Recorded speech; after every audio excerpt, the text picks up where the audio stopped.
Hello everyone and welcome to mister introdent YouTube channel. आज इस video में हम इंडियन इकोनॉमिक थॉट के एक बहुत ही इम्पोर्टेंट पोएट या इकोनॉमिक थिंकर थिरुवल्लुवर के इकोनॉमिक आइडियाज़ को डिस्कस करेंगे।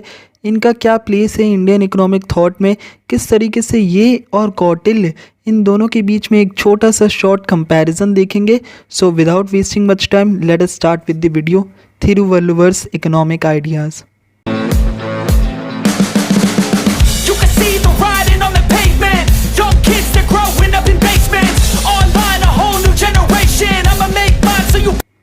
सबसे पहले हम लोग देखेंगे थिरुवल्लुवर कौन थे।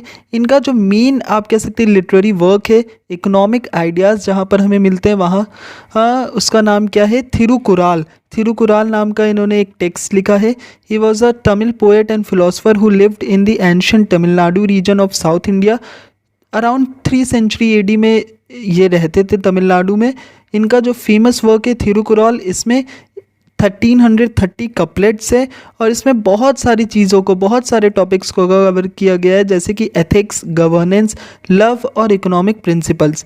थिरुवल्लुवर के जो इकोनॉमिक आइडियाज़ है वो ट्रेड को, कॉमर्स को, एग्रीकल्चर को, इन सब चीज़ों को बहुत ही इम्पॉर्टेंट मानते हैं for the benefit of the society, या फिर आप कह सकते हैं प्रॉस्पेरिटी ऑफ द सोसाइटी।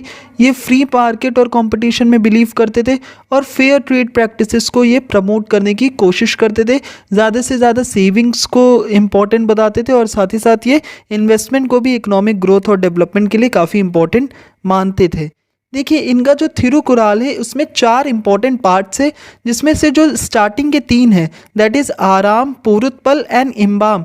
ये तीनों को इन्होंने आप कह सकते हैं ज़्यादा इम्पोर्टेंस दी है और इन तीनों को इन्होंने बहुत ही ब्रॉडली डिस्कस किया। जो चौथा वाला वीडू वाला है उसको इन्होंने थोड़ा अलग से डिस्कस किया है, जो इसमें इनके लिबरेशन या मोक्ष से रिलेटेड आइडियाज़ है। देखिए, आराम का मतलब यहाँ पर क्या होता है, जस्ट बिकॉज ये आपका तमिलनाडु रीजन में रहते थे तो इनकी लैंग्वेज थोड़ा सा हिंदी से अलग थी, बट यहाँ पर हमने उनके जो वर्ड्स है उनका हिंदी ट्रांसलेशन भी किया हुआ है। आराम का मतलब होता है धर्म, धर्म यानी एथिक्स के ऊपर इन्होंने जहाँ पर बात की है वो आपका पार्ट 1 है।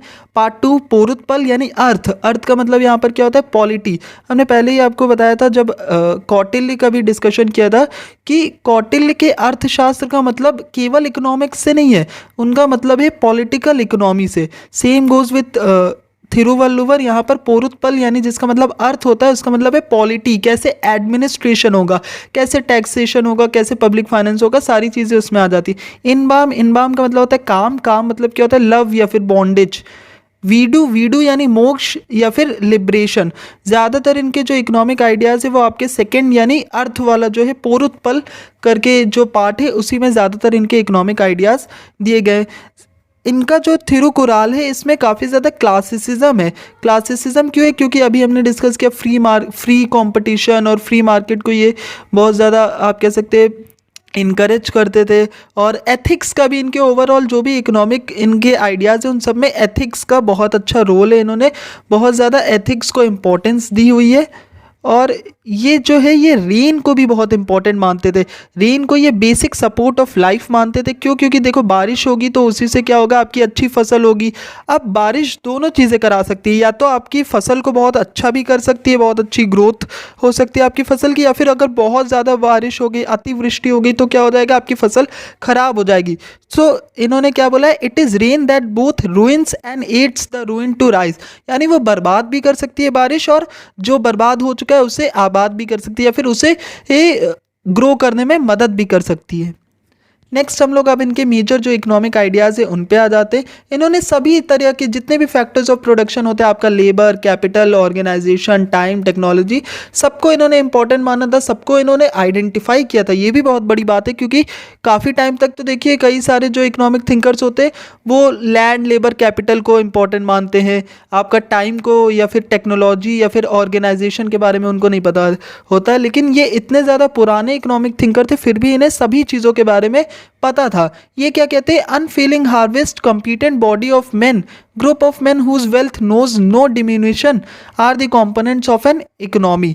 ये इकोनॉमी के इंपॉर्टेंट कंपोनेंट्स है। ये क्या कहते हैं कि प्रॉपर टाइमिंग पे किसी भी काम को करना, करने से क्या होता है, आपको ज़्यादा वेल्थ जनरेट होती है, या फिर आपको वो प्रॉपर चीज़ें, आपकी जो भी प्रोडक्शन आप कर रहे हो उसके लिए आपको सही टाइम का या सही टाइम पर चीज़ें करनी चाहिए। Nothing is impossible if word done with the help of time and technology. ये क्या कहते हैं, anyone who executes at the appropriate time with the appropriate technology he can conquer the world. यानी ओवरऑल इन्होंने टाइम और technology को अपने factor of production में बहुत ही एक आप कह सकते हैं सुप्रीम इन्होंने प्लेस दी हुई है, बहुत ज़्यादा ये इम्पोर्टेंट मानते हैं। और साथ ही साथ ये कैपिटल फॉर्मेशन को भी बहुत इंपॉर्टेंट मानते हैं, क्योंकि ये कहते हैं कि profit can not be had without capital. बिना कैपिटल के आप प्रॉफिट जनरेट कर ही नहीं सकते हो, ऐसा इन्होंने थिरुकुराल में कहा है। सेकंड चीज़ जो इनका मेन आइडिया है वो क्या है, वेल्थ को लेकर है। वेल्थ को ये क्या कहते हैं, Valluvar regarded wealth as only a means and not an end. इसे ये एंड नहीं मानते, इसे केवल एक मीन्स मानते हैं। ये क्या कहते हैं कि अगर आपने जो आपका वेल्थ है उसे किसी सही तरीके से या किसी आप कह सकते हैं नोबल मीन्स की ही मदद से अगर कमाया हुआ है तो वो आपकी वेल्थ है या वो सही चीज़ है। लेकिन अगर आपने वेल्थ को होर्ड करके कमाया हुआ है, होर्डिंग से कमाया हुआ है, या फिर आपने कुछ भी गलत तरीके से किसी भी तरीके की वेल्थ को एक्वायर किया है, तो वो क्या हो जाती है, वो आपके लिए सही नहीं है, उसका आपको फ़ायदा नहीं मिलेगा इन लॉन्ग रन। ये क्या कहते हैं, इंडस्ट्री असली वेल्थ है और लेबर क्या है, सबसे ग्रेटेस्ट रिसोर्स है। इसके बाद एग्रीकल्चर, देखिए इनके पूरे इकोनॉमिक थॉट में एग्रीकल्चर बहुत ही इंपॉर्टेंट रोल प्ले करता है। इस तरीके से इन्होंने एग्रीकल्चर का आप कह सकते हैं सुपेरियरिटी बताई है, जैसे कि ये फिजियोक्रेट्स ने बताई थी। तो इनका और फिजियोक्रेट्स का काफ़ी आप कह सकते हैं एक सिमिलैरिटी भी यहाँ पर हो जाती है जब बारी आती है आपके एग्रीकल्चर के बारे में। इन्होंने सब कुछ, सबसे सुप्रीम जो फंडामेंटल इकोनॉमिक एक्टिविटी है वो क्या बताया इन्होंने, एग्रीकल्चर को बताया। इन्होंने कहा है कि जो लोग खुद उगाते हैं वही जो है वो अपनी असली लाइफ जी रहे हैं, और उनके अलावा बाकी जो लोग हैं वो उन पर डिपेंडेंट है या उनके भरोसे ही जी रहे हैं। Who ploughing eat their food they truly live, the rest to others bend subservient eating what they give. यानी जो वो दे रहे हैं उसी पर बाकी लोग जिंदा है। सो सबसे जो आप कह सकते हैं इंपॉर्टेंट अटर मोस्ट जो आपकी ऑक्यूपेशन है वो इन्होंने एग्रीकल्चर को बताया है। पब्लिक फाइनेंस, देखो इन्होंने पब्लिक फाइनेंस को बहुत ही इम्पॉर्टेंट एंड आप कह सकते हैं पब्लिक फाइनेंस को भी, पब्लिक एक्सपेंडिचर को भी इन्होंने अलग अलग करके अच्छे से एक्सप्लेन किया हुआ है। ये क्या कहते हैं कि जो पब्लिक रिवेन्यू है वो किस तरीके से आप कैसे कलेक्ट होगा, या फिर पब्लिक रिवेन्यू को लेके इनके क्या आइडियाज़ है। सबसे पहले creation of revenue, collection of revenue, management of revenue और फिर पब्लिक एक्सपेंडिचर। ये जो 4 पॉइंट्स है ये सबसे इम्पॉर्टेंट है अगर हमें इनका पब्लिक फाइनेंस को समझना है।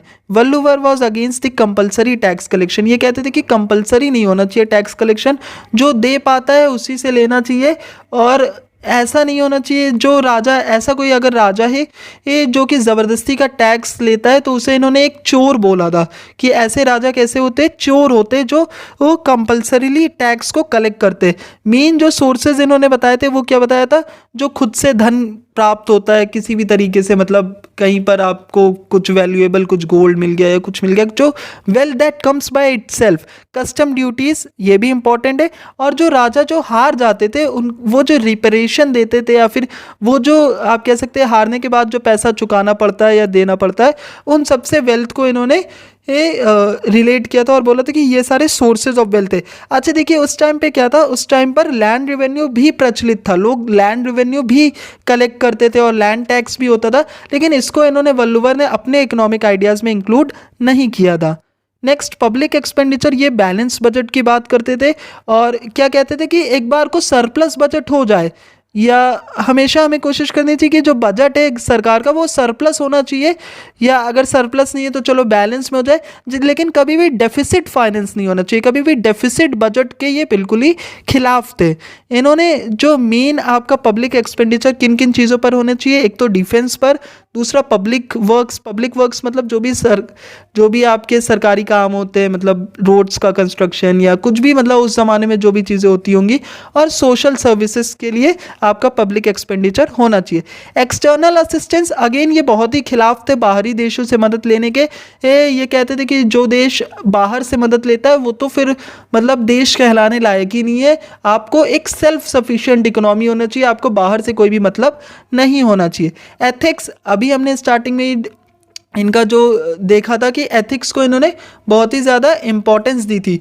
जिनका जो थर्ड पार्ट है इनबाम करके, वो पूरा इनबाम नहीं, आराम करके जो पार्ट है वो आपका पूरा एथिक्स यानी धर्म पर ही आधारित है। तो इनकी जो जितने भी इकोनॉमिक आइडियाज़ है उसमें धर्म या फिर एथिक्स की बहुत ही इंपॉर्टेंट रोल है।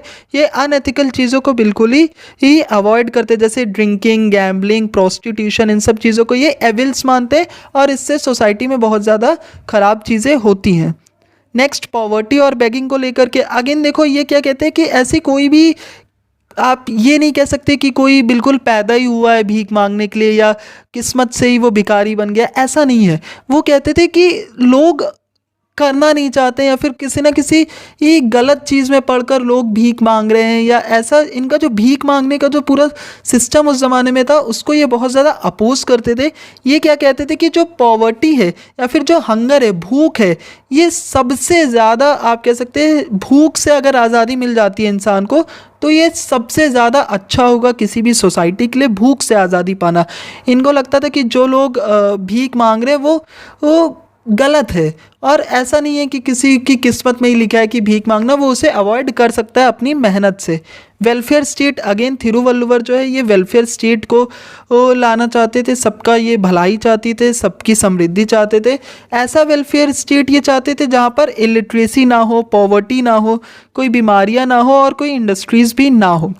The important beautifying elements of a state are, perfect health होनी चाहिए लोगों की, परफेक्ट आप कह सकते हैं अच्छी फसल होनी चाहिए, गुड क्रॉप होना चाहिए, अबंडेंट वेल्थ होनी चाहिए लोगों के पास, प्रॉस्पेरिटी हो, खुशी हो राज्य में, और लोगों का सिक्योरिटी हो, यानी लोग सेफ महसूस करते हैं अगर उस राज्य में, तो उसे हम लोग कह सकते हैं कि ये एक वेलफेयर स्टेट है।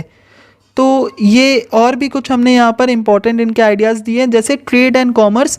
ट्रेड एंड कॉमर्स को भी ये बहुत इंपॉर्टेंट तो मानते थे सोसाइटी के लिए, क्योंकि इससे क्या होता था, वेल्थ आती थी, आपकी प्रॉस्पेरिटी आती थी। He also emphasized the importance of fair trade practices and discouraged exploitative trade practices such as smuggling.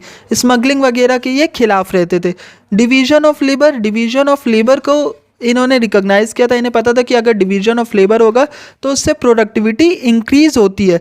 So he believe that specialization and division of labour could lead to the production of higher quality goods and services at lower cost. Low cost में आपको अच्छी quality के goods मिलेंगे, तो इन्होंने division of labour को भी बहुत इंपॉर्टेंट माना था। एजुकेशन, अगेन इन्होंने एजुकेशन को भी ये किसी भी कंट्री की ग्रोथ के लिए या सोशल प्रोग्रेस के लिए बहुत ज़्यादा इंपॉर्टेंट माना था।